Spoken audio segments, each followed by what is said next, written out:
Alright, once again, welcome to another episode of Farmer James from Mountainside Beekeeping. Oh my gosh, I'm out here, got my hat on because it feels like springtime. And guess what? Guess who's on the mountaintop? My crazy four-legged. Yep, she just went back on the mountainside. Here we go. She's coming over the mountainside because he's chasing these chickadees around. But enough of that. Welcome again, Farmer James, Vermont, Mountainside Beekeeping. Very sunny day, blue sky, trees. But hey, look at all that snow. I'm outside because it's 37 degrees and it's sunny, and I'm loving the sunshine because the sunshine is telling me, and also based on the maple flow, that I should get ready to check my bees. So, looking at that mutt, she's having fun on that giant snow mound. So can you imagine what it's going to be before that is all gone? Once again, like, subscribe. Let me know what's going on in your neck of the woods. You see what's going on in my neck of the woods, but the sky is blue, and I am very happy. So today I'm out here enjoying this weather because this weather is showing some beautiful things to me. And that is over there, some beautiful hives that are showing some signs of life. So I'm going to try to go through this snow. I'm going to try to let you see what I see, which is a sign of life. A sign of life in this beautiful sky is a good sign, given that it's only February 18th. And there's a long way to go before we get into the springtime, of where I'll go into my beehives and I will go through those bees of Russian Carniolan mutt bees and my Vermont mutt bees that have bred with them through open mating. So yeah, we're going to take a nice walk over here as I trudge through the snow. So bears with me as I go. So yep, you see her, and yep, I have to make a nice snow path because I tell you, it's deep out here. And I will be trudging, looking at each row, trying to see what's going on. And based on what I see so far, it looks like I see some signs of life. And I'll think that's in the back row.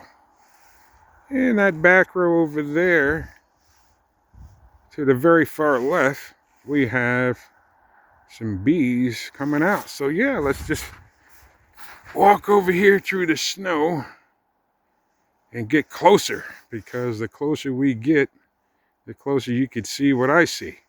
So yeah, let's go over here. Yeah, let me learn how to use this camera. Yeah, there we go. Yeah. Anyway, let's back to a normal setting. Yeah, there we go. I'm learning this camera thing. I'm just a bee guy. And as we're walking over to the snow, we might see little bees that have fallen in the snow and are perishing from these different colonies that are enjoying this ray of sunshine. So you'll see I have dead bees. And I think Fred Dunn, thank you for letting us know about the chilled coma bees. And as you can see, some bees are in the snow trying to figure out whether they're dead or alive. But I think they're, as Fred described, they're chilled bees versus these dead bees here. So there is one right there. There's a few more. And let me get closer. Oh, let me get better. So out of some of these hives, you'll see some bees flying around, which is nice. I guess we had bees coming out a few different hives. Out of the upper entrance, which I did leave open. So that's nice to see. Let me get my hand a little steadier and my feet a little steadier as we take a look, see at signs of life. So bees are in the upper deeps. Sorry about that, folks. As you can see, the bees are flying in and out of this upper deep. And, oh, falling through the snow. That's over foot deep. So let's take a look-see. Looks like that one hive here is where we have a lot of bees coming in and out. But not just this hive here. We also have, to our right, other bee activity on the very far end. So I am saying, oh, that overall, very, very nice, very good. The Russian Carniolans are showing some signs of life. This one hive in particular, they're doing their cleansing flights. And these are mutt bees that I brought in, and they are now working on their third winter that they've survived. And that gives me some good feeling about what's going to be happening in the future.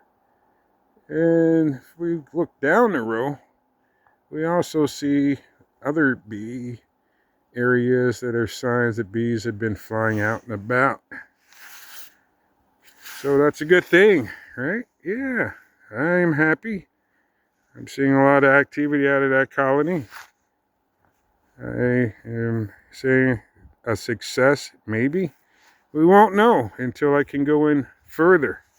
But that's a nice view of what's going on. And these are my Russian Carniolan bees.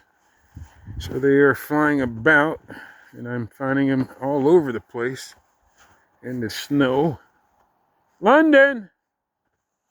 Yep, you heard that because I'm calling for this four-legged girl. So don't mind me. Again, folks, welcome to Farmer James, Vermont Mountainside Beekeeping. As I trudge through this deep snow, I'm seeing signs of life from different beehives, and I'm seeing signs of no life. But what does that mean? Well, it means we have signs of death from the snow, obviously old bees, and we have signs of life from certain rows. And tonight, well, tomorrow night, we're going to be getting another 8 inches of snow.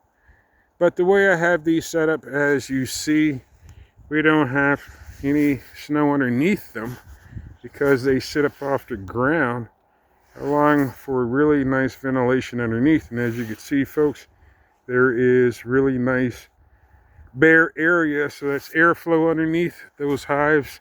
So even though we have a lot of snow piled up right to the edge, and we're going to get another inches, these little cavities seem to create some thermal that is allowing a nice little area. So, you know, I'm happy. Good to see y'all. So again, welcome to Farmer James's Vermont Mountainside Beekeeping. Yes, there she is. There she is. Oh, look at me. There she is. There she is, my four-legged farm dog, protecting me from these bears that we get up here. Well, but hey, folks, Farmer James from Mountainside Beekeeping up here in the great snow. We're going to get about 8 inches more. Not happy about that, but that's what goes on. It's only in February. Probably get more snow as the year goes on. So yeah, you're going to be looking at bees, buying bees, trying to figure out what bees work well for you. You saw a little bit about what bees that work well for me. I'll be also grafting this year from these bees, the survivor stock, to show the signs I want for my breeder bees. And that's all I can really say for it at the moment. But as the weather gets warm, as the weather gets better, as I feel out how many days left of this deep snow, then I'll really start letting you folks know what my plans are. But off the top of my head, I'll probably bring in some more genetics, VSH Carniolan genetics. I like the Carniolans. I'll probably also work with Steve Coy's Russian honeybee stock out of Mississippi. Great book, Russian honeybees, how to work with them. A lot of people don't know how, so I read up about those genetics. But if you're down south, hey, let me know what kind of bees you work with, what kind of bees you enjoy working with. I received a phone call today from a subscriber. And hey, again, all you subscribers out there, all you people dropping comments, thank you very much. I enjoy this basic conversation, actually, because I keep learning more about what's going on in the world of honeybees. And your world is my world. So yes, Farmer James Mountainside Beekeeping is where my world is. So yeah, I really try to learn about all kinds of genetics of honeybees as well as pollinators and what works best in the Vermont mountains. And so yeah, let me know what's going on. Like, subscribe, and I will get back to all of your comments. It's taking a little time because, again, I have a lot of different things going on, studying and so forth and so on. Also, I'm coming out with a nice little guide handbook, be coming out very soon, that will help guide you through your neck of the woods and what specifically I do up here in the great mountains of Vermont. Yes, folks, Farmer James, some bees are alive, so things are great. Thumbs up. So what I'm hoping is, based on these different cleansing flights, they're happening different periods of the weeks. So not all hives are coming out. Not all hives are bursting out. There's no simultaneous cleansing flights, folks. Bees are doing what they do, and I keep learning from them, folks. And I keep sharing with you what I keep learning. So, like, subscribe, comment, let me know what's going on in your neck of the woods. This is Farmer James, Vermont Mountainside Beekeeping.